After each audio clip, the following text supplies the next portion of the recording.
Bab 481 Kemahiran dan Kejujuran Dokter Hebat. Zifubao berkata dengan enggan, "Bos, menjadi pengawas itu baik, apapun kegiatan yang kamu selenggarakan, kamu bisa berinteraksi dengan Li Meiyu, kelas kita hanya punya 2 gadis, hati-hati, atau Li Meiyu akan dibawa pergi oleh yang lain." Tian Boguang berkata, "Benar sekali, sebagai pengawas, kamu dapat mengambil keputusan, kamu dapat mempertahankan keunggulanmu atas Li Meiyu dan juga mencari kesempatan untuk menghubungi Su Hui, atau kamu dapat membantu kami jika bos tidak tertarik pada Su Hui." Qin Haodong tergerak. Yang harus dia lakukan saat ini adalah mengawasi Li Meiyu sedekat mungkin, sehingga akan mudah baginya untuk menyelesaikan tugasnya. Mereka mungkin benar-benar terpisah jika siswa lain ditunjuk sebagai pengawas, akan sangat merepotkan untuk melindungi Li Meiyu saat itu. Kalau begitu, sepertinya dialah yang harus menjadi pengawas. Pada saat ini, Zhang Xiaoyan menoleh ke penonton lagi dan bertanya, siapa lagi yang ingin mencoba? Di mata para siswa di bawah panggung, sungguh luar biasa bahwa 2 di antara mereka dapat melafalkan kecakapan dan kejujuran dokter hebat. Posisi pengawas kelas pasti akan menjadi milik Su Hui, tidak ada yang lebih baik dari putri kesayangan Tuhan ini. "Guru, saya ingin mencobanya." Di bawah banyak tatapan terkejut, Qin Haodong yang sebelumnya pendiam berjalan menuju podium. Su Hui melirik teman sekelas yang sebelumnya tidak diperhatikannya. Dia masih berani menantangnya di atas panggung setelah penampilannya yang memukau. Jika dia bukan orang bodoh, dia akan memiliki kepercayaan diri penuh pada dirinya sendiri. Dia tidak tahu murid seperti apa dia. Qin Haodong mengabaikan pandangan orang lain dan mulai melafalkannya setelah dia naik podium. Sebagai dokter yang baik, seseorang harus memiliki pikiran yang tenang, seseorang seharusnya tidak memiliki keinginan. Ia melafalkan kata-kata itu dengan fasih, jelas, dan penuh kekuatan. Tidak ada jeda dalam kalimat-kalimatnya, seolah-olah kata-kata itu tertanam dalam benaknya. Tak lama kemudian, dia melafalkan lebih dari sepertiga isinya. Fang Xiaoping langsung mengerutkan kening. Dia lahir di keluarga dengan tradisi pengobatan Tiongkok yang kuat dan dia hampir tidak bisa melafalkan sebanyak itu. Dari mana orang ini berasal? Dalam sekejap mata, dia sudah melampaui Fang Xiaoping dan dia tidak berniat berhenti. Qin Haodong tidak berhenti sama sekali. Beberapa menit kemudian, dia menyelesaikan setengahnya dengan lancar. Sekarang bahkan wajah Su Hui pun berubah. Artinya, dia juga disusul oleh pemuda di depannya. Di bawah tatapan heran semua orang, Qin Haodong melafalkan seluruh kemahiran dan kejujuran dokter hebat tanpa melewatkan satu kata pun. Jejak kecemburuan melintas di mata Fang Xiaoping. Setelah mendengus dingin, dia bergumam, itu bukan masalah besar.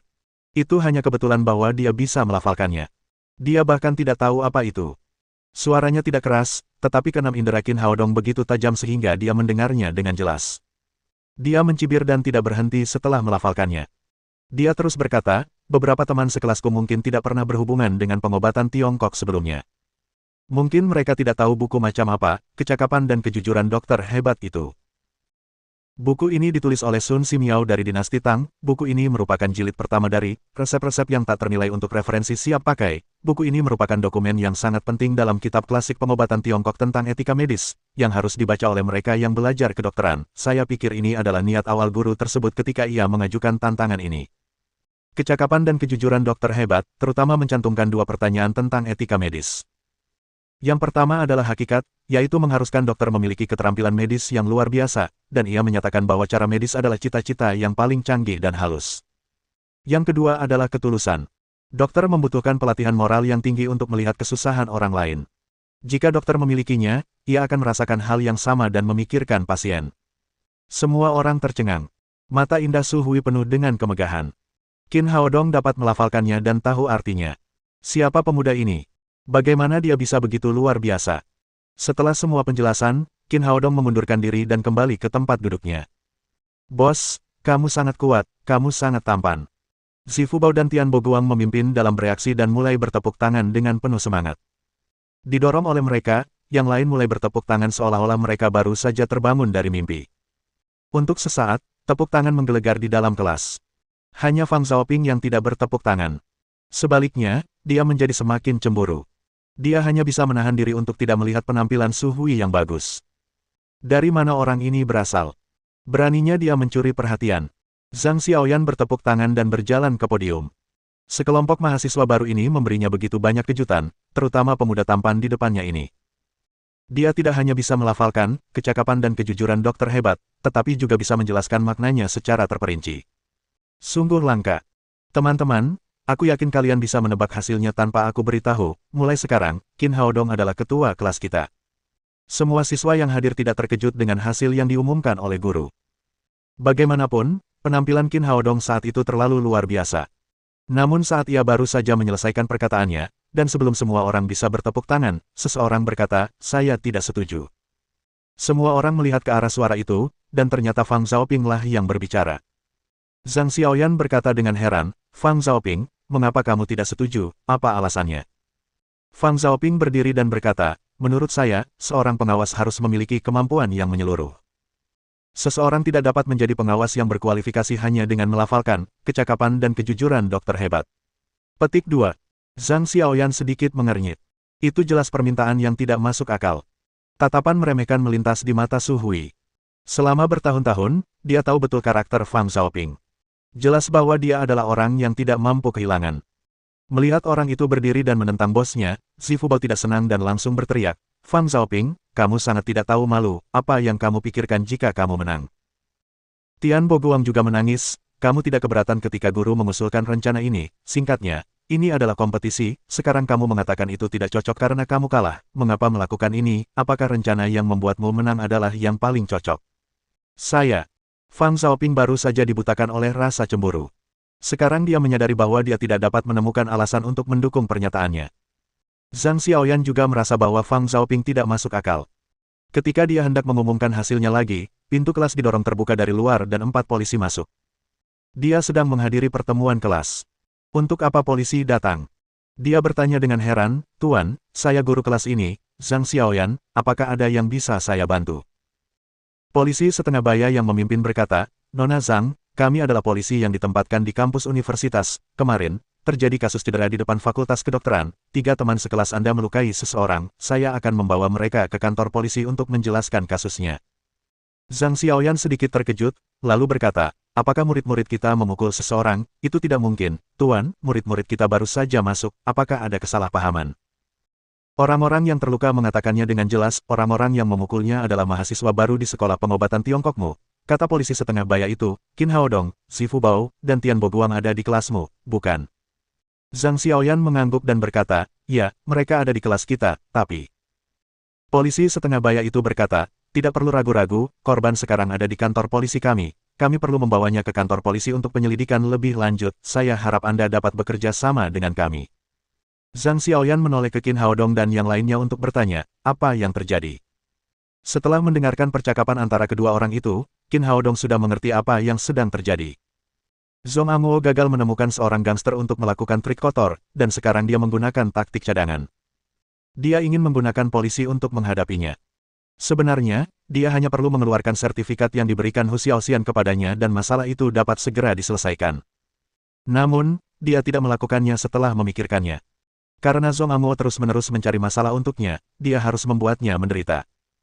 Dia berdiri dan berkata, "Guru, kemarin, kami bertemu beberapa perusuh di gerbang sekolah, kami memang berkelahi, tetapi itu untuk membela diri." Polisi setengah baya itu berkata, "Bukan urusanmu untuk memutuskan apakah itu pembelaan yang sah atau tidak. Ikutlah dengan kami sekarang." Qin Haodong berkata, "Aku boleh ikut denganmu, tetapi itu tidak ada hubungannya dengan kedua teman sekelasku. Itu semua karena aku, dan mereka tidak melakukan apapun, akulah satu-satunya yang mengambil tindakan." Melihat Qin Haodong sendiri yang menanggung semua tanggung jawab, Zifubao segera berdiri dan berkata, "Tuan, saya sendiri yang menjatuhkan para gangster itu dengan batu bata. Itu tidak ada hubungannya dengan kedua teman sekelas saya." Tian Boguang juga berdiri. Di saat kritis, dia masih sangat setia. "Pak Polisi, saya yang memukul mereka, kedua teman sekelas saya tidak melakukan apa-apa, Anda boleh membawa saya pergi." Polisi setengah baya itu berkata, "Ayo kita pergi ke kantor polisi dan perjelas rinciannya, kita tidak akan menzalimi orang baik, dan kita juga tidak akan membiarkan orang jahat, ikutlah dengan kami." Melihat keadaan sudah mencapai titik ini, Qin Haodong memimpin dalam berjalan keluar, diikuti oleh Zifubao dan Tian Boguang. Polisi setengah baya itu tidak memborgol mereka karena mereka adalah mahasiswa. Mereka naik mobil patroli dan keluar dari Shanghai Medical College. Kelas menjadi riuh setelah melihat 3 teman sekelasnya dibawa pergi begitu saja di awal semester.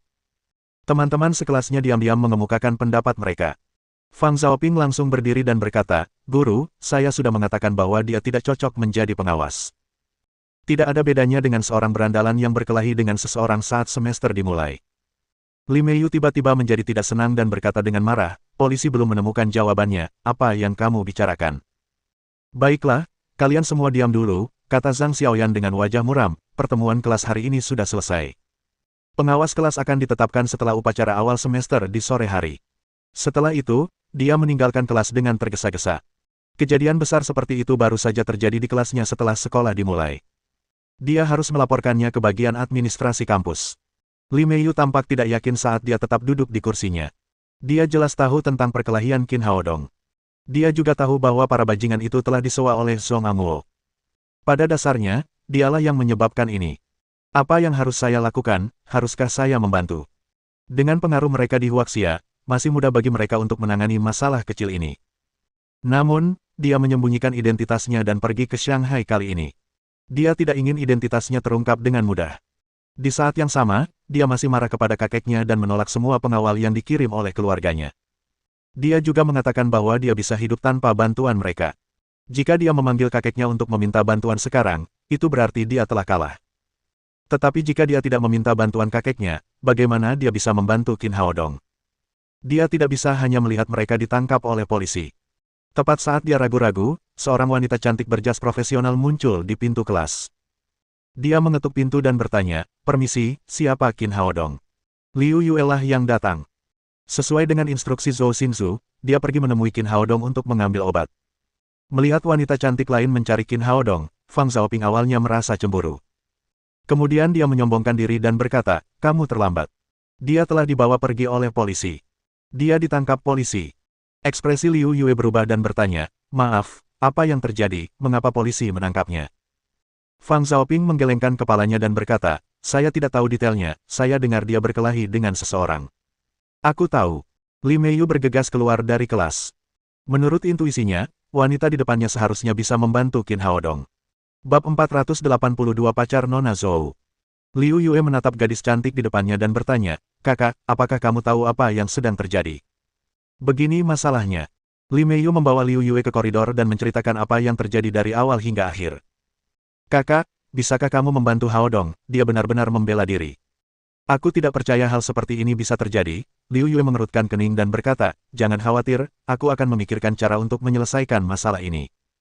Setelah itu, dia turun ke bawah dan kembali ke mobil. Dia mengeluarkan ponselnya dan menghubungi nomor telepon Zhou Xinzu.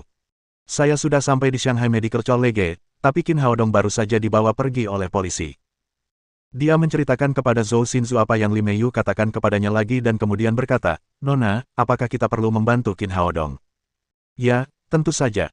Zhou Xinzu berkata dengan tegas, pergi ke Biro Keamanan Umum Shanghai atas nama keluarga Zhou untuk mencari Direktur Dong. Minta dia untuk segera mencari tahu tentang masalah ini dan berikan keadilan kepada Qin Haodong. Dia adalah orang yang bersyukur. Qin Haodong baru saja menyelamatkannya malam sebelumnya, jadi dia harus membantunya. Terlebih lagi, situasinya saat ini tidak dapat ditunda. Ketika dia menelepon Qin Haodong tadi, dia tidak mengatakan apapun tentang kemanjuran obatnya. Akan merepotkan jika dia terlalu lama tidak memakan pil kedua. Dari sudut pandang ini, dia harus menyelamatkan Qin Haodong sesegera mungkin dan mendapatkan pil pembentuk dada merah di tangannya. Baik, Nona, saya akan segera pergi. Setelah mengatakan itu, Liu Yue segera memerintahkan pengemudi untuk langsung pergi ke Biro Keamanan Umum Shanghai. Sebagai salah satu dari 3 keluarga bangsawan teratas, keluarga Zhou memiliki kedudukan tinggi di Shanghai. Keluarga ini memiliki pengaruh besar baik dalam bidang ekonomi maupun politik. Bahkan jika Liu Yue adalah asisten Zhou Xinzu, dia langsung pergi ke kantor Direktur Dong Bicheng tanpa pemberitahuan apapun ketika dia tiba di Biro Keamanan Umum Shanghai. Nona Yue, kenapa Anda begitu bebas hari ini? Apakah Anda kesini untuk mengunjungi Paman Dong? Dong Bicheng sangat sopan kepada Liu Yue, karena Liu Yue selalu mewakili Zhou Xinzu kemanapun dia pergi. Jika dia menyinggung keluarga Zhou, jabatannya sebagai Direktur Biro Keamanan Publik akan hilang. Paman Dong, saya di sini hari ini untuk meminta bantuanmu.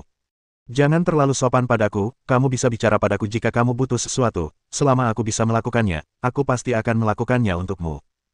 Paman Dong, saya punya teman yang dibawa pergi oleh polisi di kampus universitas.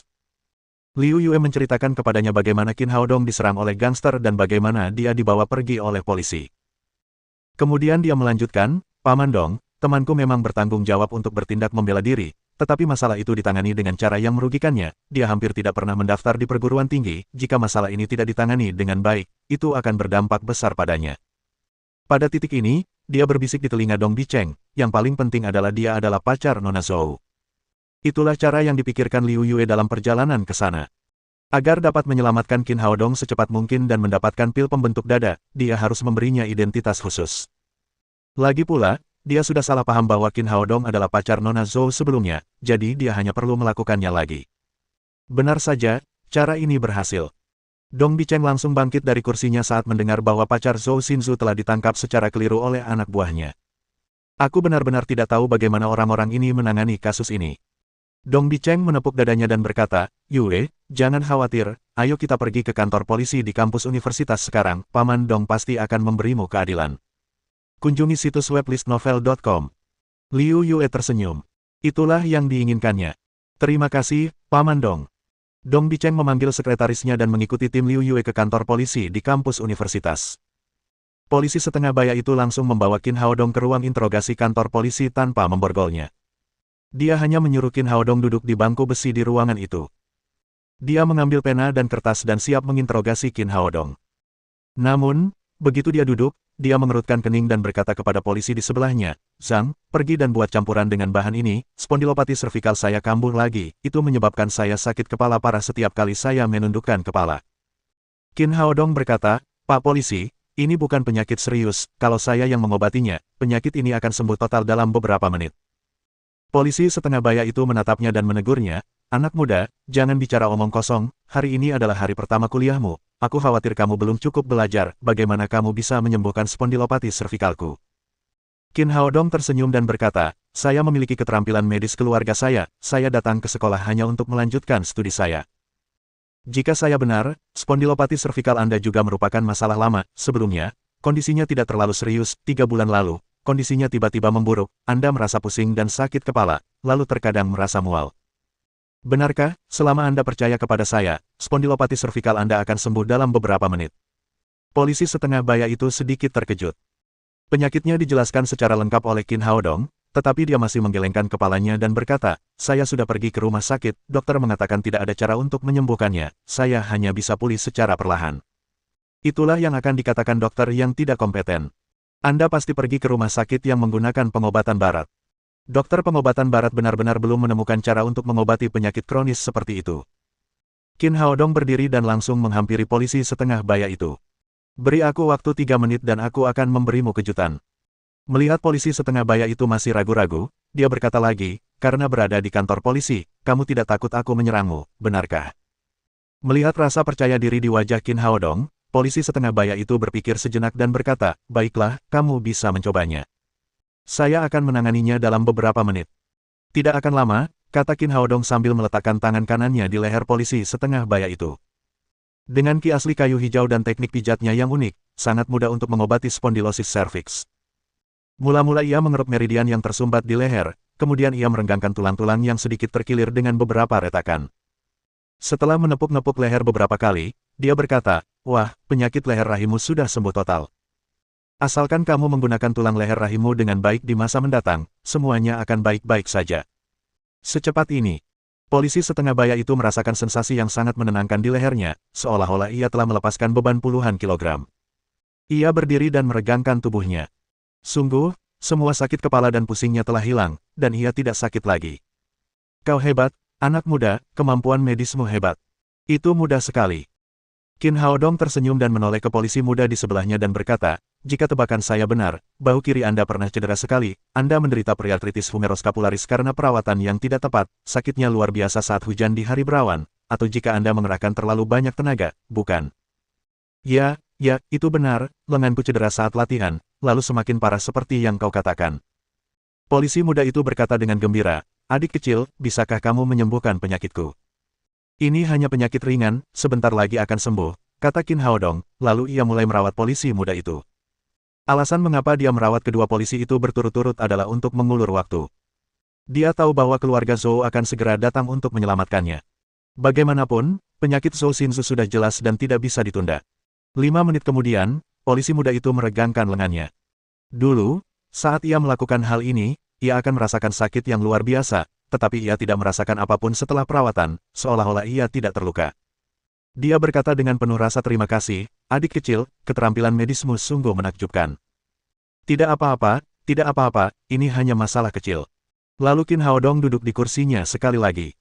Penyakit kedua orang itu telah disembuhkan, dan sikap mereka terhadap Qin Haodong segera berubah. Polisi setengah baya itu menghela napas dan berkata, anak muda, saya tahu apa yang terjadi dengan kasus ini, tetapi ini adalah perintah wakil kepala polisi Zhao, dan saya tidak dapat berbuat apa-apa.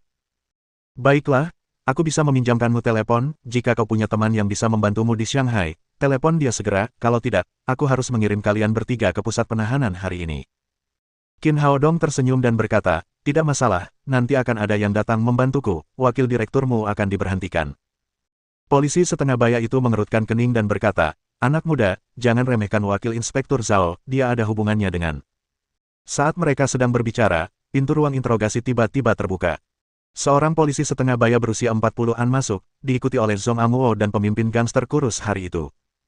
Polisi setengah baya itu bernama Zhao Liseng. Dia adalah paman Zhong Amuo. Dia juga wakil kepala kantor polisi di kampus tersebut. Ia memperoleh jabatan wakil kepala sekolah karena ayah Zhong Amuo. Jadi, ketika Zhong Amuo memintanya untuk menangkap seorang siswa, ia langsung setuju tanpa ragu-ragu. Setelah Zhao Liseng memasuki pintu, dia mengerutkan kening dan berkata kepada polisi setengah baya itu, Li, apa yang terjadi, mengapa tersangka tidak diborgol saat Anda menangkapnya? Polisi setengah baya itu berkata, wakil kepala polisi Zhao, saya belum mengetahui situasinya, jadi saya tidak memborgolnya. Zhao Liseng berkata dengan tidak puas, apalagi yang ingin kau tanyakan, kau telah melihat orang-orang yang terluka, orang-orang inilah yang memukul mereka, lakukan saja beberapa prosedur dan kirim mereka ke pusat penahanan. Ini. Polisi setengah baya itu ragu-ragu sejenak dan berkata, wakil kepala polisi Zhao, menurut saya tidak pantas untuk melakukan itu. Saya pikir lebih baik menyelidiki faktanya secara bertahap. Li, kapan kamu jadi ragu-ragu? Zhao Liseng melambaikan tangannya. Bagaimana kalau begini, kalian berdua keluar saja, aku akan menangani kasus ini sendiri, mereka hanya dua siswa yang baru saja datang untuk mendaftar, ini bukan masalah besar.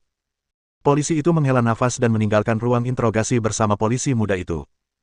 Ketika mereka keluar dari ruang interogasi, polisi setengah baya itu mengeluarkan sebungkus rokok dari sakunya, mengambil satu dan melemparkannya ke polisi muda itu.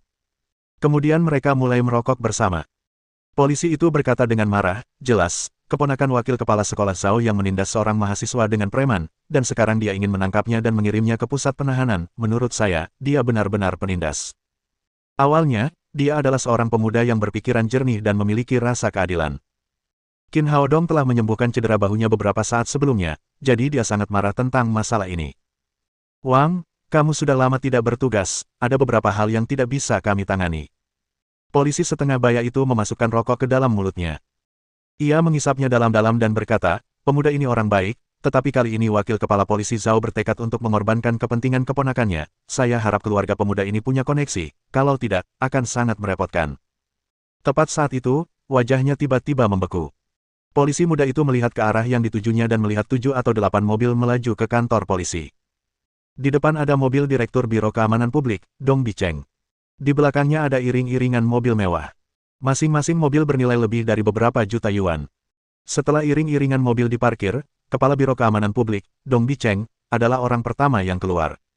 Ada seorang wanita cantik berusia 20-an di sampingnya.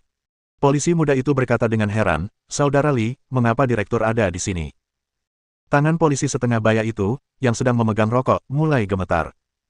Dia berkata dengan penuh semangat, pemuda itu baru saja mengatakan bahwa wakil kepala polisi Zhao sudah di akhir karirnya. Sekarang tampaknya dia mengatakan yang sebenarnya. Diam-diam dia bersukacita. Untungnya, dia tidak melakukan gerakan berlebihan terhadap pemuda itu saat itu. Kalau tidak, dia akan sama sialnya dengan Zhao Liseng. Bab 483 Kompensasi. Setelah kedua polisi itu pergi, Zhao Liseng menatap Qin Haodong dan berkata sambil tersenyum sinis, wah, tahukah kamu mengapa aku membawamu ke kantor polisi? Aku tahu. Qin Haodong berkata dengan enteng, karena kamu mencari kepentingan pribadi dan menggunakan hak untuk membalas dendam terhadap warga negara yang sah. Dia menatap Zhong Amuo lagi dan berkata, wah, kamu baru saja kalah dalam pertandingan basket, kamu menggunakan gangster, polisi, dan bahkan pamanmu untuk membalas dendam, kamu benar-benar tidak mampu untuk kalah. Setelah mendengarkannya, Zhong Amuo langsung berteriak, ini tidak ada hubungannya dengan pertandingan basket. Kau telah mengambil wanita yang kusukai, dan kau telah merusak reputasiku di sekolah.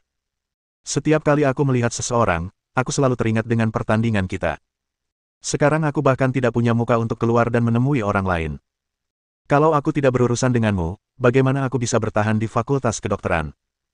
Qin Haodong menggelengkan kepalanya pelan dan berkata, jika kamu terus bertingkah konyol seperti ini, kamu benar-benar tidak akan bisa bertahan di sekolah kedokteran di masa depan.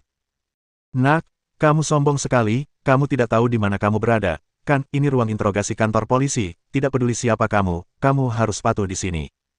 Setelah itu, dia mengeluarkan sepasang borgol dari pinggangnya dan melemparkannya ke Zhong Amo sambil berkata, borgol orang ini dulu. Mari kita lihat seberapa kuat dia. Kemudian dia mengambil topi polisi dari samping dan menggunakannya untuk menutupi kamera di sudut. Zhong Amo mengambil borgol dan bergerak mendekati Qin Haodong, bersama dengan pria kurus seperti monyet itu. Dia berkata, nak, berikan tanganmu padaku. Qin Haodong tersenyum meremehkan dan berkata, kenapa, belum lagi aku bukan penjahat, bahkan jika aku penjahat, kalian berdua ini apa, menjadi seorang gangster dan keponakan seorang pengawas tidak memberimu hak untuk memborgolku, kan? Anda. Zhong Amo berusaha sekuat tenaga untuk mengirim Qin Haodong ke kantor polisi, tetapi dia tidak menyangka bahwa Qin Haodong masih memandang rendah dirinya. Dia tidak dapat menahan amarah di hatinya lagi, jadi dia mengambil borgol di tangannya dan melancarkan pukulan untuk menamparkan wajah Qin Haodong. Pria kurus seperti monyet itu mengambil tongkat dari samping dan mengikuti Zhong Amo untuk menyerang Qin Haodong. Borgol itu berkilauan dengan cahaya perak di ruang interogasi dan mengarah ke wajah Qin Haodong. Jika dia terkena, itu akan menyebabkan luka yang panjang. Sejak saat itu, wajah Qin Haodong akan rusak. Ekspresi Qin Haodong dingin. Dia mengangkat kakinya dan menendang perut bagian bawah Zhong Amo. Pukulan itu penuh dengan kekuatan. Zhong Amo yang tinggi dan kuat terbang mundur seperti bola meriam dan menghantam dinding ruang interogasi dengan keras. Kemudian dia jatuh ke tanah dengan suara terkulai. Pria kurus seperti monyet itu telah melihat betapa kuatnya Qin Haodong. Saat ini, dialah satu-satunya yang tersisa untuk menghadapinya. Dia tidak tahu apakah dia harus memukul Qin Haodong dengan tongkat di tangannya atau tidak. Dia membeku seolah-olah terkena mantra, tidak dapat menggerakkan tubuhnya. Qin Haodong mengambil tongkat itu dan langsung memasukkannya ke dalam mulutnya yang besar. Lalu dia menendangnya. Zhao Liseng baru saja menghalangi kamera. Dia tidak menyangka bahwa kedua pria yang dibawanya akan dipukuli dengan mudah. Dia segera mengulurkan tangan dan mengeluarkan pistol dari pinggangnya. Dia mengarahkannya ke Qin Haodong dan berkata, jangan bergerak, nak. Apakah kamu ingin melawan hukum? Kunjungi situs web listnovel.com. Qin Haodong sama sekali tidak takut. Dia menatap Zhao Liseng dengan dingin dan berkata, hukum, beraninya kau menyebut hukum kepadaku. Sebagai aparat penegak hukum, Anda malah membiarkan para gangster memborgol saya, seorang warga negara yang sah, di mana hukumnya? Sebagai polisi, Anda tahu betul apa yang terjadi dalam kasus ini, selain itu, Anda membalas dendam terhadap warga negara yang taat hukum, di mana hukumnya? Keponakanmu bersekongkol dengan penjahat ini untuk melakukan serangan pribadi kepadaku, alih-alih menangkap mereka, kamu malah menangkapku agar aku dipukuli habis-habisan oleh mereka, di mana hukumnya? Aku. Zhao Liseng terdiam, tetapi segera berteriak dengan marah, lidahmu begitu tajam sehingga berani memprovokasi keponakanku, percaya atau tidak, aku akan menembakmu sampai mati, aku hanya bisa mengatakan bahwa kamu menentang hukum dengan keras sehingga kamu mati sia-sia. Qin Haodong mencibir dan berkata, beranikah kamu? Kamu hanya wakil kepala kantor polisi, bukan kaisar. Bisakah kamu membunuh orang sesuka hati?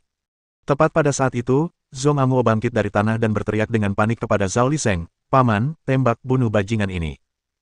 Zhao Liseng berteriak dengan ekspresi garang, wah, kamu terlalu banyak berpikir, aku adalah kaisar di sini, aku bisa melakukan apapun yang aku mau. Dia tidak berani membunuh siapapun. Saat dia siap menembak untuk menakut-nakuti orang di depannya, seseorang di belakangnya berteriak, Zhao Liseng, berhenti. Zhao Liseng terkejut. Ia menoleh ke belakang dan melihat pintu ruang interogasi dibuka dengan keras. Dong Bicheng, Direktur Biro Keamanan Publik Shanghai, bergegas masuk dari luar, diikuti oleh beberapa polisi bersenjata lengkap. Tuan. Saat dia melihat Dong Bicheng, dia menjadi begitu takut hingga hampir menjatuhkan pistol di tangannya. Ambil senjatanya, teriak Dong Bicheng dengan marah. Dia benar-benar terkejut dan marah. Dia tidak tahu apa yang dilakukan orang ini. Dia berani menembak pacar Nona Zhou.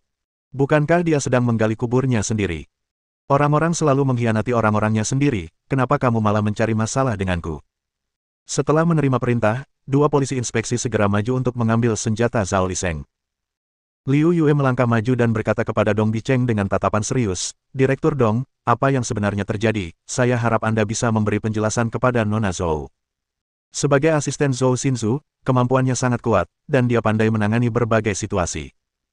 Pada saat ini, dia secara tidak sadar telah mengubah gelar dari Paman Dong menjadi Direktur Dong, yang secara halus menunjukkan ketidakpuasannya. Yue, jangan khawatir, aku akan memberimu penjelasan untuk ini.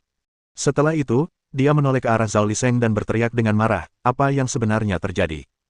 Katakan dengan jelas. Direktur, saya. Zhao Liseng berkeringat dingin. Bagaimana dia bisa mengatakan yang sebenarnya? Tiba-tiba dia menyimpan kebencian yang mendalam terhadap keponakannya. Dia mengatakan bahwa orang itu tidak memiliki koneksi lokal dan tidak memiliki latar belakang. Bagaimana mungkin dia bisa menyuruh direktur pergi ke sana segera setelah mereka mengambil tindakan? Apa yang bisa saya lakukan dalam situasi seperti itu? Meskipun ia juga mendapat dukungannya jauh lebih rendah daripada dukungan dari Direktur Dong Bicheng. Mungkin tidak ada yang berani berbicara atas namanya. Ia mungkin akan kehilangan posisi pengawasnya. Dong Bicheng menunjuk ke arah pria kurus bertato dan Zhong Amuo, sambil berkata dengan marah, ada apa dengan mereka? Ini ruang interogasi kantor polisi, mengapa para perusuh bisa masuk dengan bebas, apakah ini kantor polisi atau sarang bandit? Zhao Liseng berkata dengan ragu, Direktur, sebenarnya, ada semacam kesalahpahaman, keponakan saya memiliki sedikit konflik dengan teman-teman sekelasnya, saya hanya ingin bertindak sebagai mediator. Omong kosong. Dong Bicheng langsung mengumpat dengan marah, terlepas dari identitasnya, apa menurutmu aku bodoh, kau bahkan mengeluarkan pistol, apa ini peraturan? Saat itu juga, Qin Haodong menghampiri dan berkata, saya akan menjelaskannya dengan jelas. Dia langsung menceritakan seluruh kejadian itu kepada Dong Bicheng, lalu menoleh ke Zhao Liseng dan bertanya, Tuan Zhao, bukankah ini benar? Untuk menghemat waktu, ia menggunakan keterampilan manipulasi pikiran secara langsung saat berbicara. Itu benar. Zhao Liseng menceritakan kepadanya bagaimana Zhong Amuo menemukan gangster untuk membalas dendam pada Qin Haodong, dan bagaimana Zhong Amuo ingin mereka membantu melampiaskan amarahnya. Bajingan, bagaimana bisa kau menjadi polisi? Mulai sekarang, kau akan dipecat. Setelah mengatakan itu, dia menoleh ke polisi di belakangnya dan berkata, tangkap mereka bertiga dan hukum mereka dengan berat. Direktur, saya tahu saya salah, beri saya kesempatan lagi. Zhao Liseng berlutut di tanah dengan tubuh terkulai dan memohon dengan getir. Tidak mudah baginya untuk hidup sampai hari itu. Dia tidak menyangka akan kehilangan pekerjaannya, hanya karena seorang mahasiswa. Bawa dia pergi. Dong Bicheng menoleh dengan jijik. Dia bahkan tidak mau repot-repot melihat Zhao Liseng lagi. Beberapa polisi maju dan memborgol Zhao Liseng, Zhong Amuo, dan pria kurus seperti monyet. Zhong Amuo tiba-tiba panik. Dia masih seorang pelajar. Seluruh hidupnya akan hancur jika dia benar-benar ditangkap. Paman, cepatlah pikirkan cara, Paman, bantu aku. Saat ini, Zhao Liseng membencinya sampai ke tulang. Dia ditangkap hanya karena hal kecilnya. Bagaimana kamu masih bisa berteriak? Apapun yang mereka pikirkan, hasilnya tidak dapat diubah. Beberapa polisi membawa mereka keluar dari ruang interogasi bersama-sama. Setelah menyingkirkan Zhao Liseng, Dong Bicheng pergi ke Qin Haodong dan berkata sambil tersenyum, anak muda, saya minta maaf. Anda telah dirugikan karena kecerobohan saya dalam manajemen personalia.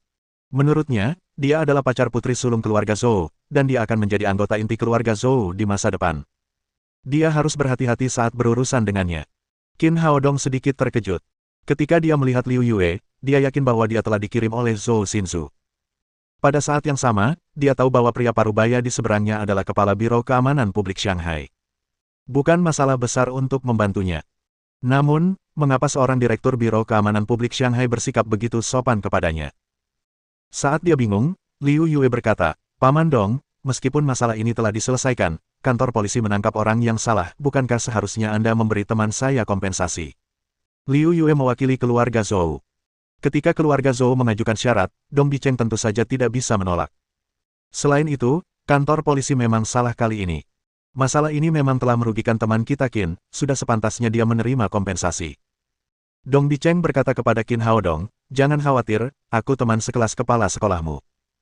Aku akan meneleponnya nanti untuk membereskan semuanya untukmu, lalu mengirim surat pujian agar dia bisa menyampaikan pujian ini di sekolah, menghargai semangatmu saat menghadapi dunia yang gelap.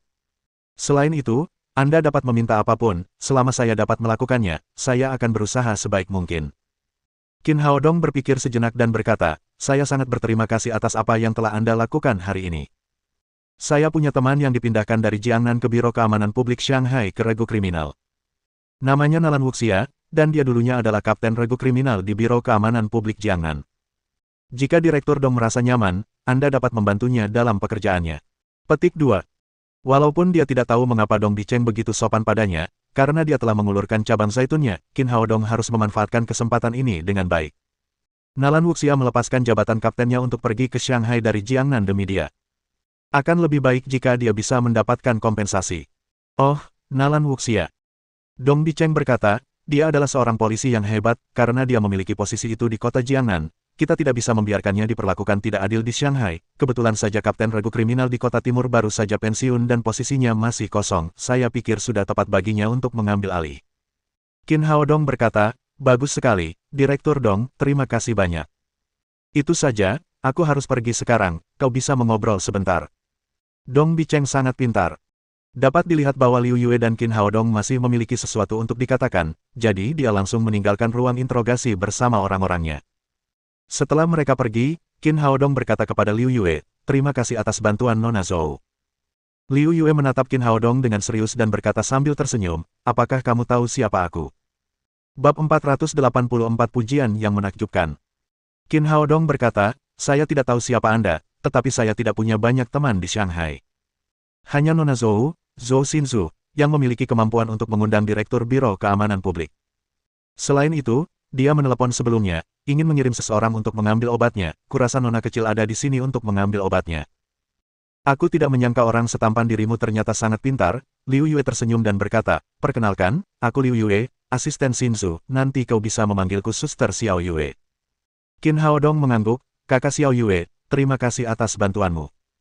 Tidak masalah, kamu telah menolong nona kami, jadi wajar saja kalau aku juga akan menolongmu. Qin Haodong mengeluarkan 2 botol giok kecil dari sakunya. Pertama-tama, ia mengambil satu dan berkata, saudari Xiao Yue, pil merah ini untuk Nona Zhou, suruh dia meminumnya sesegera mungkin. Kemudian dia mengambil botol giok kecil kedua, ini adalah pil pembesar payudara lainnya. Jika Nona Zhou tidak puas dengan bentuk tubuhnya, dia bisa minum yang ini juga. Setiap kali dia minum pil dengan obat ini, itu bisa membantunya menambah ukuran cup, namun, Anda harus memberitahu Nona Zhou bahwa dia perlu minum kedua jenis pil itu bersamaan, kalau tidak, itu akan sangat merepotkan. Liu Yue menatap 2 botol giok kecil di tangannya dan matanya berbinar. Setiap wanita mendambakan bentuk tubuh yang bagus. Meskipun dia sering pamer di depan Zhou Xinzu, dia hanya memiliki ukuran cup A. Jika dia bisa memiliki ramuan ini, maka setidaknya ukurannya akan bertambah menjadi ukuran cup B. Namun, apapun yang terjadi, dia juga seorang wanita. Karena baru pertama kali bertemu Qin Haodong, dia agak malu untuk meminta ramuan itu. Oleh karena itu, dia menggigit bibirnya dan menahan diri untuk tidak memintanya pada akhirnya.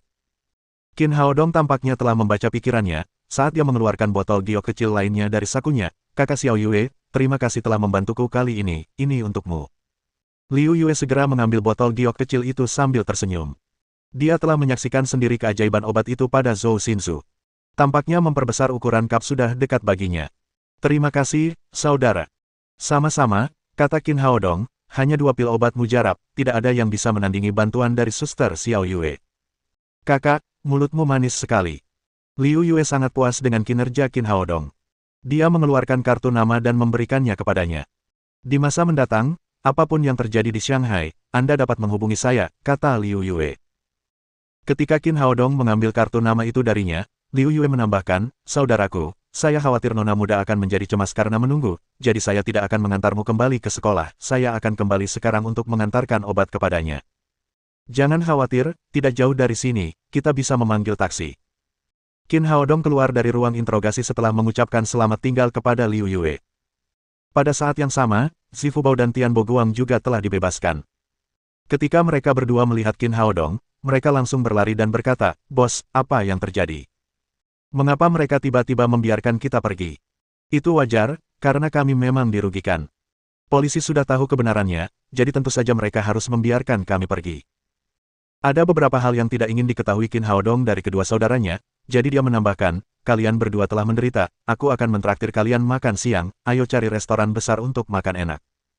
Sambil berkata demikian, dia merangkul bahu mereka dan berjalan menuju restoran mewah di seberang kantor polisi. Melalui kejadian ini, perasaan di antara mereka bertiga menjadi jauh lebih dalam. Pemahaman Qin Haodong terhadap keduanya juga semakin dalam. Karakter Zifu Bao adalah murah hati dan saleh, dan dia bersedia membantu teman meskipun nyawanya terancam. Meskipun Tian Boguang sedikit cabul dan karakternya sedikit pengecut, dia masih dapat diandalkan di saat-saat kritis. Di Fakultas Kedokteran Jiangnan, Zhang Xiaoyan menunggu selama 2 jam sebelum kepala sekolah, Hou Wenbin, kembali ke kantor setelah rapat di kota. Apa yang bisa saya bantu, Nona Zhang? Tanya Hou Wenbin. Kepala sekolah, begini. Zhang Xiaoyan menceritakan kisah bagaimana Qin Haodong dan yang lainnya dibawa pergi oleh polisi, lalu berkata, Kepala sekolah, menurut saya anak-anak ini masih cukup baik, terutama yang bernama Qin Haodong. Awalnya, saya ingin dia menjadi pengawas kelas, namun, sekarang setelah hal semacam ini terjadi, apakah menurut Anda sekolah kita harus berkomunikasi dengan kantor polisi? Hou Wenbin memikirkannya dan berkata, karena mereka dibawa ke kantor polisi, pasti ada alasannya. Kita tidak boleh terlalu terlibat dalam hal ini. Lagi pula, sudah terlalu banyak kecelakaan di antara mahasiswa baru tahun ini. Sekolah kami selalu sangat ketat, jadi sekarang kami harus benar-benar mengurus semuanya. Jika orang-orang ini benar-benar bermasalah, maka mereka harus segera dikeluarkan. Sebagai kepala sekolah, dia memiliki terlalu banyak hal yang harus diurus, jadi dia tidak memperhatikan para siswa baru itu sama sekali. Karena kepala sekolah sudah membuat keputusannya jelas, Zhang Xiaoyan tidak punya pilihan selain meninggalkan kantor kepala sekolah. Tepat setelah dia pergi, ponsel Hou Wenbin berdering. Dia melihatnya dan melihat bahwa itu adalah teman sekelas lamanya, Dong Bicheng. Teman sekelas lama, kok kamu ada waktu hari ini buat nelpon aku? Dong Bicheng berkata, Pak Tua Hou, kami punya kasus yang melibatkan siswa dari sekolahmu, jadi aku menelepon untuk memberitahumu. Saat berbicara, dia membicarakan kasus Qin Haodong dari awal hingga akhir. Akhirnya, dia berkata, masalahnya sudah selesai. Ketiga siswa yang dipimpin oleh Qin Haodong dari sekolahmu telah dirugikan. Mereka bahkan berani melawan kekuatan gelap masyarakat. Saya pikir sekolahmu harus memuji mereka. Kami sudah menulis surat pujian, surat itu akan segera kami faks kepada Anda. Hou Wenbin mengerutkan kening. Segalanya sudah jelas. Qin Haodong dituduh secara salah. Namun, siapakah Dong Bicheng? Dia adalah kepala seluruh kepolisian di Shanghai. Apakah kasus sekecil itu memerlukan perhatiannya? Mungkinkah ada sesuatu yang istimewa tentang kasus ini? Benar saja, Dong Bicheng melanjutkan, Pak Tua Hou, anggota personel kami yang melakukan kesalahan seperti itu telah ditindak tegas. Ia tidak hanya dicopot dari jabatannya, ia juga dipecat dari kepolisian. Mengenai pihakmu, terserah padamu apa yang akan kau lakukan. Sebagai teman lama, aku ingin memperingatkanmu bahwa mahasiswa baru bernama Qin Haodong adalah pacar Nona Zhou dari keluarga Zhou, Zhou Xinsu. Baru pada saat itulah Hou Wenbin tiba-tiba menyadari mengapa Dong Bicheng begitu memperhatikan kasus sekecil itu. Ternyata karena faktor ini. Saya mengerti, teman lama, terima kasih sudah memperingatkan saya. Setelah menutup telepon, Hou Wenbin perlahan mulai merenungkan banyak hal. Keluarga Zhou adalah salah satu dari 3 keluarga besar di Shanghai. Setiap tahun, mereka akan memberikan sumbangan besar kepada sekolah kedokteran. Karena masalah ini melibatkan pacar Zhou Xinsu, ia harus berhati-hati. Adapun Qin Haodong, dia harus dipuji dalam hal ini, demi menyenangkan Nona Zhou. Siswa bernama Zhong Amo itu telah bersekongkol dengan para perusuh di luar kampus untuk memukuli siswa sekolah ini. Biasanya, dia akan diberi kesempatan untuk tetap bersekolah dengan masa percobaan, tetapi karena pria berpikiran sempit itu telah memprovokasi pacar Nona Zhou, dia hanya bisa dikeluarkan. Pada pukul 2 siang, upacara pembukaan untuk mahasiswa baru Shanghai Medical College diadakan di dalam auditorium sekolah. Presiden Hou Wenbin dan para pemimpin sekolah lainnya duduk di podium bersama. Tepat ketika semua orang mengira upacara pembukaan akan membosankan seperti biasanya, Hou Wenbin, kepala sekolah, berbicara pertama. Dalam upacara pembukaan hari ini, pertama-tama saya ingin mengumumkan satu hal. Tadi pagi, saya mengadakan rapat di kota. Para pemimpin kota meminta sekolah kami untuk memperkuat manajemen siswa dan menegakkan disiplin di lingkungan sekolah, sehingga tidak muncul orang yang membahayakan orang lain.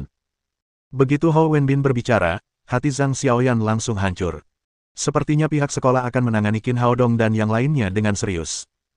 Di sampingnya, Fang Zhaoping menyeringai. Anak yang telah mencuri perhatiannya ditakdirkan untuk menemui akhir yang buruk. Sepertinya kepala sekolah akan mengeluarkan anak itu. Memangnya kenapa kalau dia bisa menghafal, kecakapan dan kejujuran dokter hebat, memangnya kenapa kalau dia menunjukkan keterampilan yang luar biasa, mari kita lihat apakah dia masih bisa bersaing denganku di masa depan. Siswa lain di kelas juga tampaknya menyadari apa yang ingin disampaikan kepala sekolah. Yang terpenting adalah Qin Haodong dan 2 orang lainnya belum kembali. Melihat keseriusan masalah ini, mereka tidak dapat menahan diri untuk tidak menghela nafas. Hou Wenbin melanjutkan bicaranya dengan ekspresi serius. Sebagai mahasiswa sekolah kedokteran Jiangnan, mereka sebenarnya berkolusi dengan warga luar kampus untuk memukuli mahasiswa baru di sekolah kami. Beruntungnya, 3 mahasiswa baru dari sekolah kami tidak takut dan memiliki keberanian untuk melawan. Mereka tidak hanya menangkap kambing hitam di sekolah kami, mereka juga membantu masyarakat untuk membasmi hama tersebut.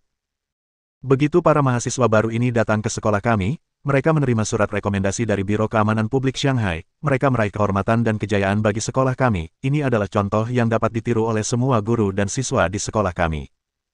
Sekarang, saya ingin mengumumkan nama ketiga mahasiswa baru ini. Mereka adalah Qin Haodong, Zifu Bao, dan Tian Boguang dari Departemen Praktisi Pengobatan Tiongkok.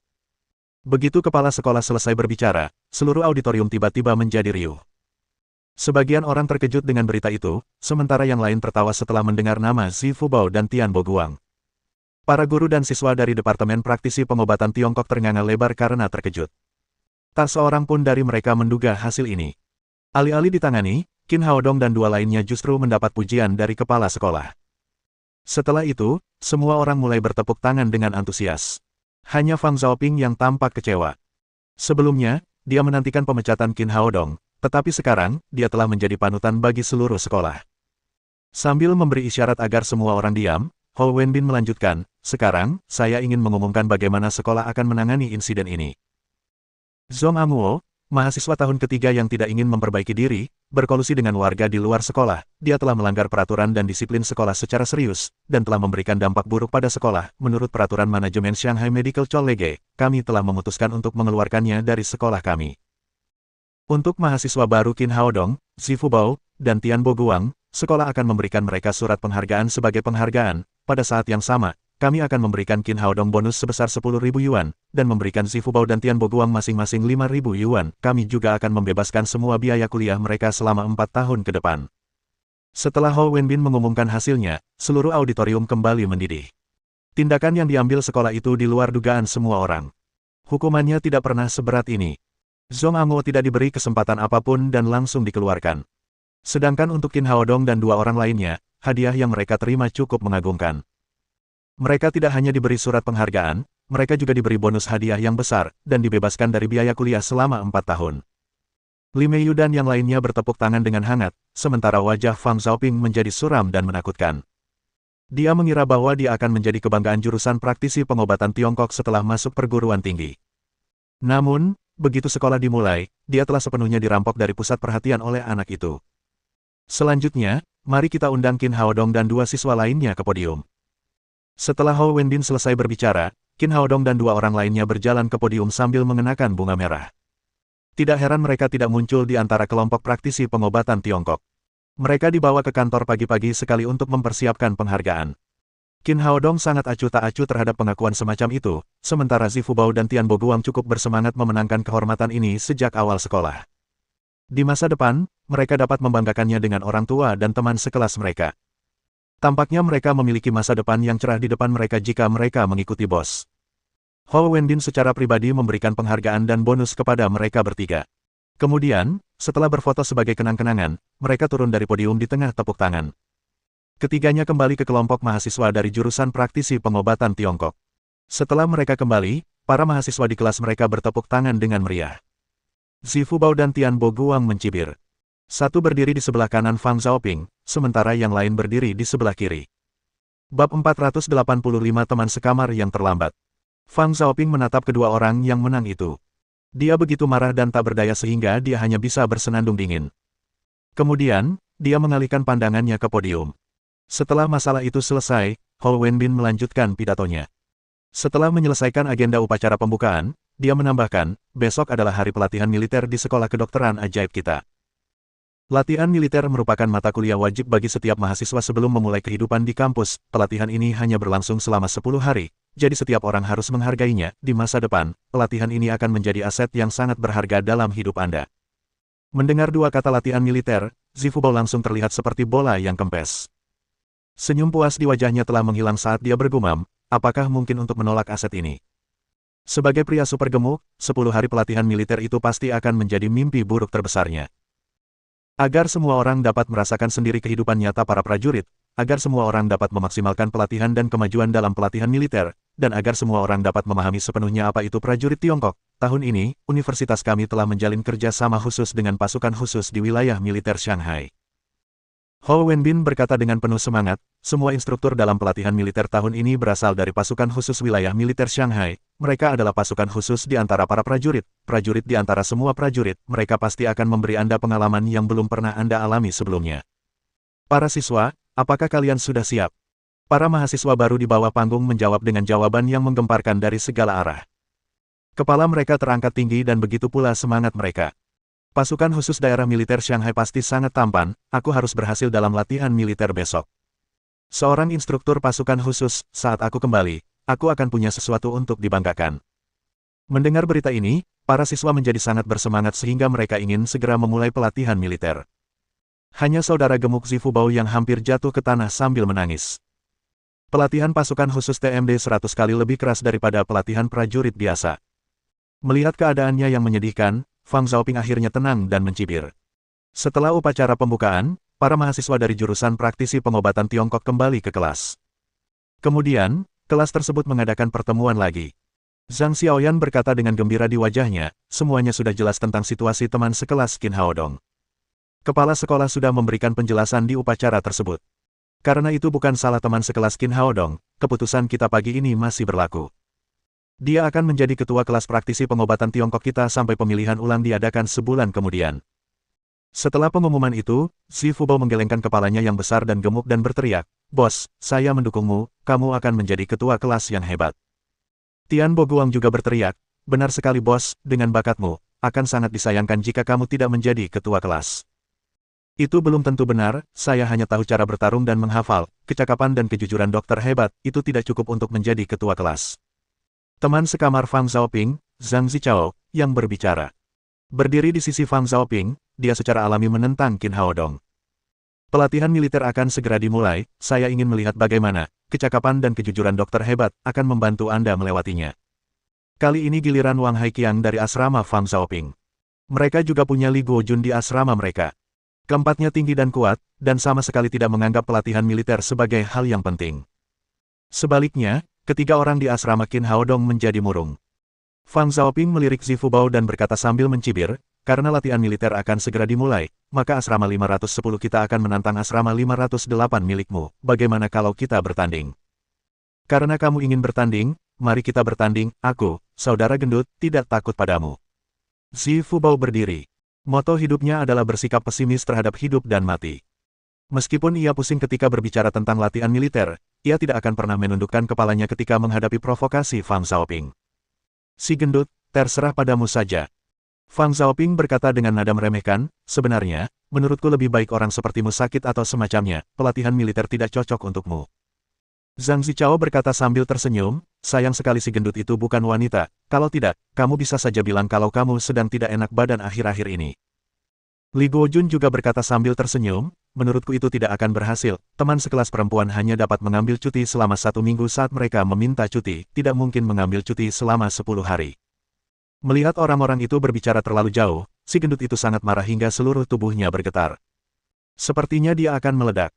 Zhang Xiaoyan segera berkata, saya tidak keberatan dengan persaingan yang sehat antar siswa, tetapi hanya sampai batas tertentu, kalian tidak boleh saling menyerang dengan kata-kata. Qin Haodong melirik dingin keempat orang dari asrama 510 dan berkata, karena kalian ingin bertanding, maka mari bertanding. Aku ingin melihat siapa yang akan menjadi wanita saat waktunya tiba. Sebagai kaisar kayu hijau, tentu saja dia tidak akan membiarkan saudaranya dipermalukan. Fang Xiaoping berkata, baiklah kalau begitu, ayo bertaruh, jika saatnya tiba, siapapun yang kalah harus berteriak di depan semua orang, aku seorang wanita. Dia masih belum menyerah pada posisi ketua kelas.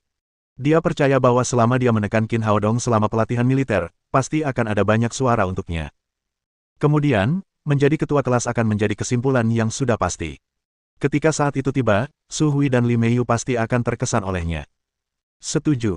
Qin Haodong melihat sekeliling dan berkata, silakan menjadi saksi untuk 2 asrama kita. Wang Haiqiang tersenyum dan berkata, adanya saksi adalah yang terbaik, kalau kalian mengatakan bahwa kami berempat menindas kalian bertiga. Tian Boguang melambaikan tinjunya dan berkata, meskipun kami hanya bertiga, kami tidak takut padamu. Pada titik ini, Qin Haodong terharu dan berkata kepada Zhang Xiaoyan, Guru, saya ingin bertanya di mana teman sekamar kita yang lain, mengapa dia belum datang? Ini juga pertanyaan yang ada di benak mereka. Tempat tidur teman sekamar mereka yang lain bertuliskan nama Dai Hongbing. Namun, belum ada yang melihatnya, meskipun pelatihan militer akan segera berlangsung. Zhang Xiaoyan ragu sejenak sebelum berkata, mengapa kamu tidak datang ke kantorku setelah rapat selesai? Qin Haodong tahu pasti ada hal lain yang tersembunyi dalam masalah ini, jadi dia tidak bertanya apa-apa lagi. Setelah itu, Zhang Xiaoyan mengatur beberapa kader kelas. Mereka semua bersifat sementara dan akan dipilih kembali sebulan kemudian. Di akhir pertemuan kelas, Qin Haodong mengikuti Zhang Xiaoyan ke kantornya. Silakan duduk. Zhang Xiaoyan berkata dengan sopan, ini kantorku, nanti kalau ada masalah, kamu bisa datang dan menemuiku. Qin Haodong berkata, Guru, saya hanya ingin bertanya, mengapa Dai Hongbing belum melapor? Zhang Xiaoyan menghela napas dan berkata, dia sebenarnya sudah tiba di Shanghai. Hanya saja dia mengalami beberapa situasi khusus dan tidak dapat melapor ke sekolah. Qin Haodong bertanya sambil mengerutkan kening, apa yang dia temui? Bagaimana mungkin itu lebih penting daripada melapor ke sekolah? Itu karena dia dimasukkan ke pusat penahanan, kata Zhang Xiaoyan, Dai Hongbing sudah berada di Shanghai selama 2 hari. Namun begitu dia tiba, sesuatu terjadi dan dia dikurung di pusat penahanan. Sekarang manajemen senior sekolah sedang membahas masalah ini. Jika dia tidak dapat melapor untuk pelatihan militer besok, kemungkinan besar mereka akan membatalkan penerimaannya. Petik 2. Apa sebenarnya yang dia lakukan? Qin Haodong bertanya dengan heran. Biasanya, seorang siswa yang baru saja tiba di tempat lain tidak mungkin melakukan kesalahan yang sangat serius. Zhang Xiaoyan berkata, saya baru tahu situasi ini dari kepala sekolah. Ketika Dai Hongbing datang ke Shanghai kemarin lusa, dia mengalami kecelakaan lalu lintas begitu keluar dari stasiun. Seorang wanita tua berusia 70-an tertabrak mobil tanpa SIM. Mobil itu tidak berhenti sama sekali dan langsung pergi begitu saja. Melihat kondisi nenek itu kritis, Dai Hongbing pun mengirimnya ke rumah sakit. Namun, ia ditahan di rumah sakit oleh anggota keluarga yang datang kemudian. Mereka mengatakan bahwa ia adalah orang yang memukul nenek itu. Mereka menuntut ganti rugi sebesar 500.000 yuan darinya, dan agar ia membayar semua biaya pengobatan. Dai Hongbing adalah seorang mahasiswa dari pegunungan dengan biaya kuliah kurang dari 10.000 yuan. Kemudian, keluarga wanita tua itu melaporkannya ke polisi, jadi dia ditangkap dan dibawa ke pusat penahanan. Itu keterlaluan. Bagaimana mereka bisa melakukan ini? Qin Haodong sangat marah hingga memukul meja dan berdiri. Ia pernah melihat situasi seperti ini di berita sebelumnya, tetapi ia tidak menyangka akan mengalaminya sendiri hari itu. Zhang Xiaoyan berkata, saat ini, hanya itu informasi yang kami ketahui. Namun, situasi spesifiknya masih belum pasti, karena tidak ada kamera di ruas jalan tempat kejadian terjadi. Selain itu, tidak ada saksi yang ditemukan. Karena permintaan kuat dari keluarga, polisi hanya bisa menahan Dai Hongbing terlebih dahulu. Qin Haodong berkata dengan nada serius, karena tidak ada bukti, mengapa keluarga mengatakan bahwa Dai Hongbing memukul wanita tua itu. Keluarga itu hanya punya satu alasan, kata Zhang Xiaoyan, mereka belum pernah bertemu sebelumnya. Jika Dai Hongbing tidak memukul wanita tua itu, mengapa dia mengirimnya ke rumah sakit? Alasan macam apa itu? Benar-benar konyol. Apakah menjadi orang baik itu dosa? Dulu, Qin Haodong selalu marah ketika melihat berita seperti itu.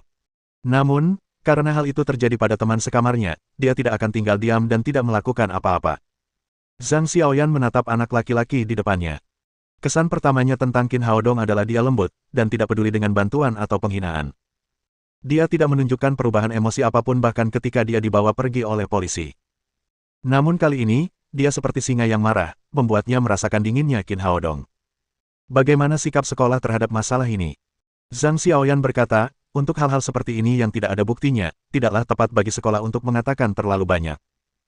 Jika Dai Hongbing tidak dapat melapor ke sekolah besok, maka menurut peraturan, status pelajarnya hanya dapat dibatalkan.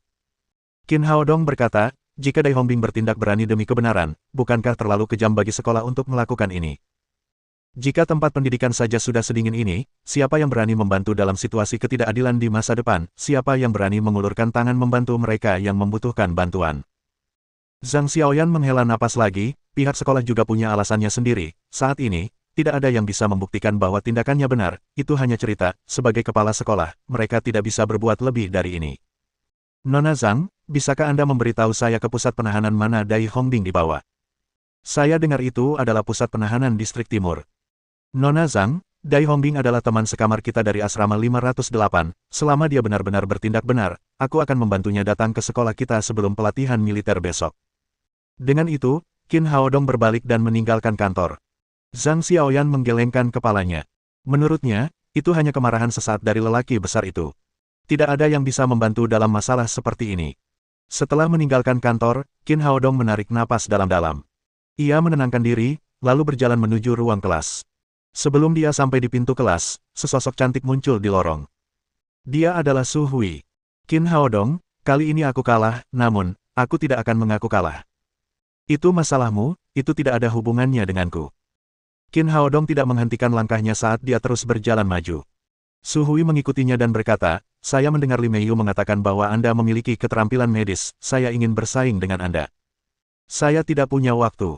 Qin Haodong terus berjalan ke depan. Qin Haodong melirik wajah halus Su Hui dan berkata, aku tidak ingin menindasmu. Dia mengatakan yang sebenarnya. Sebagai kaisar kayu hijau yang telah berkultivasi di dunia kultivasi selama lebih dari 500 tahun, dia memang akan menindasnya jika mereka bersaing dalam keterampilan medis. Namun, ini terdengar seperti penghinaan bagi Su Hui. Wajah Su Hui memerah saat dia berkata dengan marah, Qin Haodong, aku harus bertanding denganmu sekali. Qin Haodong menggelengkan kepalanya. Di balik penampilan gadis yang tenang ini, ada hati yang kompetitif. Sudah kubilang, aku tidak punya waktu. Ekspresi Su Hui menegang sebelum dia dengan keras kepala berkata, jika kamu tidak bersaing denganku, maka aku akan mengikutimu selamanya. Mohon dukungan dari Om-Om Ante-Ante sekalian buat subscribe agar Mimin terus semangat untuk up novel seru lainnya.